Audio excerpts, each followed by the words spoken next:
ಎತ್ತರದ ಕೋಟೆ ಒಳಗ ಹಿರ್ಕಣಿಯನ್ನು ಹಾಲು ಮಾರುವವಳ ಒಂದು ಸಾಧನೆ ನೋಡ್ರಿ ಇದ. ಈ ಹಾಲು ಮಾರುವವಳ ಹೆಸರು ಹಿರ್ಕಣಿ ರೀ. ಅವಳ ಮಗುಗ ಒಂದ್ ದಿನ ಭಾಳ ಅಂದ್ರೆ ಭಾಳ ಆರಾಮ್ ಇರ್ಲಿಲ್ರಿ. ಎತ್ತರದ ಕೋಟೆ ಒಳಗ ಹಾಲು ಮಾರುತ್ತಾ ಲೇಟ್ ಆಗಿಬಿಡ್ತೈತಿ ನೋಡ್ರಿ.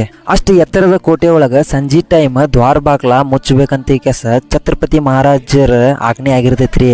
ಆ ಕಟ್ಟಾದ್ನೆ ಸಿಪಾಯಿಗಳು ಪಾಲಿಸ್ತಿರ್ತಾರ್ರಿ ಮತ್ತೊಳ್ಳೆ ಕೋಟೆನ ಮುಚ್ತಾರ್ರಿ. ನನ್ ಮಗುಗ್ ಆರಾಮಿಲ್ಲ, ಅಲ್ಲಿರೋ ಸಿಪಾಯಿಗಳಿಗೆ ಭಾಳ ಅಂದ್ರೆ ಭಾಳ ಕೇಳ್ಕೊಂತಾಳ. ಅವರು ಹೊರಗೆ ಬಿಡ್ತಾ ಇರಲ್ರಿ ಆಕಿನ.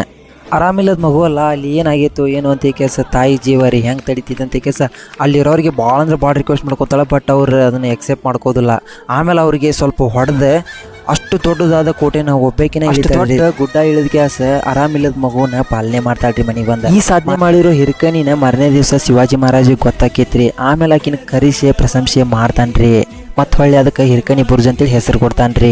ಅಷ್ಟು ದೊಡ್ಡ ಕಿಲ್ಲಾಕ ಹಿರ್ಕಣಿ ಬುರ್ಜ್ ಅಂತ ಕೆಸ ಶಿವಾಜಿ ಮಹಾರಾಜರ ಸ್ವಂತ ಬಂದ ಕೆಸ